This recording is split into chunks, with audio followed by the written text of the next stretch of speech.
अस्सलाम वालेकुम दोस्तों, मैं हूं मोहम्मद तैयब अब्बास रोमानिया से। मैं दोस्तों ऑलमोस्ट पिछले 5 साल से जो है वो रोमानिया में मुकीम हूं। और मैंने फूड डिलीवरी का काम साइकिल से लेके बाइक तक और बाइक से फिर गाड़ी तक काम किया है फूड डिलीवरी का। और फिर उसके बाद जो है वो उबर बोल्ट का भी काम किया है। ये जो मेरी वीडियो है वो ख़ास तौर पे जो फूड डिलीवरी का और उबर बोल्ट का जो काम है, टैक्सी का जो काम है, बेसिकली हम जिसे बोलते हैं, उसका जो डिफरेंस है, उस इस काम के दरमियान जो डिफरेंस है उसके ऊपर ये मेरी वीडियो है। मैं कोशिश करूँगा कि चंद लफ्ज़ों के अंदर इस फ़र्क को मैं वाज़ेह कर दूँ और आप दोस्तों के लिए आसानी हो जाएगी। बहुत सारे दोस्त हैं जो फूड डिलीवरी का काम कर रहे हैं और वो ये काम छोड़ के जो है वो उबर बोल्ट के काम की तरफ आना चाहते हैं।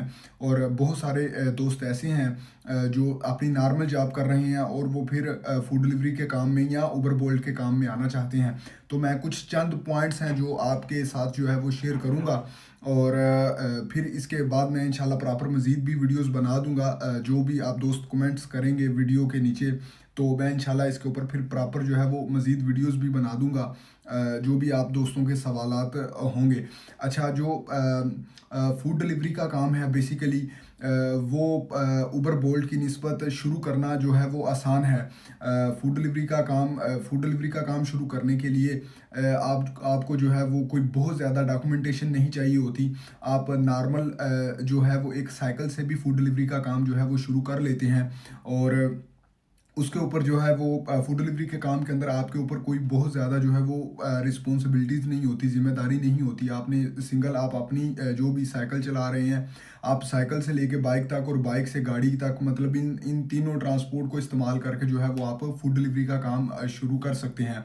और इवन के जो है वो आप साइकिल जो है वो रेंट पे ले सकते हैं किसी से भी। और बाइक किसी का भी हो आप चला सकते हैं, गाड़ी किसी की भी हो आप फूड डिलीवरी के अंदर जो है वो इस्तेमाल कर सकते हैं और अपना फूड डिलीवरी का काम जो है वो आप शुरू कर सकते हैं। और लोग इसी तरह काम कर रहे हैं। लेकिन मैं अभी इस वीडियो के अंदर आपको फ़र्क बता रहा हूँ कि इन दोनों कामों के अंदर फ़र्क क्या है। फूड डिलीवरी का काम शुरू करना बनिस्बत आसान है उबर बोल्ट के।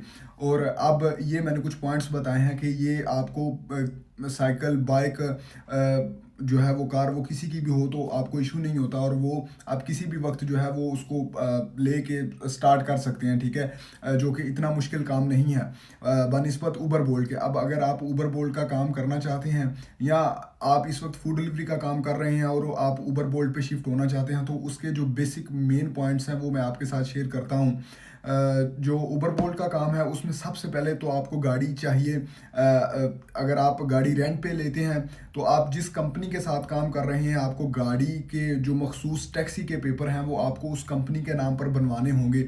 अगर आपकी गाड़ी अपनी नहीं है तो आपने जहाँ से रेंट पे ली है, उसका कॉन्ट्रैक्ट आपको अपनी कंपनी के साथ करवाना होगा। तो आपको फिर आपकी जो गाड़ी है, गाड़ी के ऊपर आपके उस गाड़ी के जो पेपर हैं वो उस कंपनी के नाम पे बनेंगे टैक्सी के लिए, ठीक है। सबसे पहले तो इसके अंदर ये चीज़ आ जाती है। फिर उसके बाद जो गाड़ी है, जब आप गाड़ी चलाते हैं तो ज़ाहिर सी बात है उबर बोल्ट के लिए तो आपके ऊपर एक जिम्मेदारी होती है, क्लाइंट्स आपके साथ होते हैं।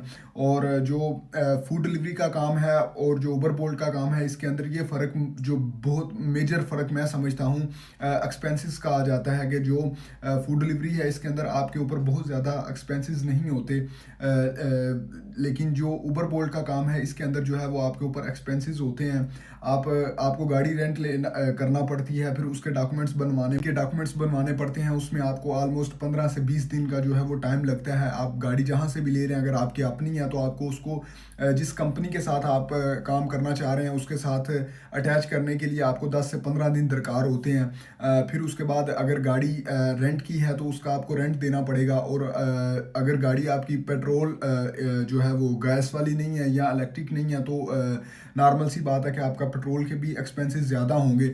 और फिर उसके साथ साथ जो है वो आपके ऊपर एक जिम्मेदारी होती है। और इवन के कुछ कंपनीज ऐसी भी हैं जो लीगल चल रही हैं रोमानिया के अंदर, वो फूड डिलीवरी की निस्बत टैक्स भी फूड डिलीवरी के अंदर मोस्टली कंपनीज आप पे इतनी ज़्यादा पाबंदी नहीं लगाते कि आप कितने घंटे काम कर रहे हैं। लेकिन उबर बोल्ट के अंदर जो आप जितने घंटे काम कर रहे हैं उस हिसाब से पर आवर के हिसाब से ऑलमोस्ट 10 रोन जो है वो टैक्स होता है सेपरेट, ठीक है। तो ये जो है वो मेजर फ़र्क है फूड डिलीवरी के काम के अंदर और ऊबर बोल्ट के काम के अंदर। लेकिन अगर आप मज़ीद इस टॉपिक के ऊपर वीडियोस देखना चाहते हैं कि ऊबर बोल्ट के अंदर कितनी अर्निंग हो सकती है, फूड डिलीवरी के अंदर कितनी अर्निंग है, और हम इन कामों को कैसे शुरू कर सकते हैं, हमें शुरू करना चाहिए या नहीं चाहिए, तो इन टॉपिक्स के ऊपर अगर आप वीडियोस चाहते हैं तो मैं इंशाल्लाह, अगर आप मुझे कमेंट्स करेंगे तो मैं मज़ीद जो भी आपके सवालात होंगे उनको लेके उनके ऊपर मैं इंशाल्लाह मज़ीद आपको वीडियोस बना दूंगा।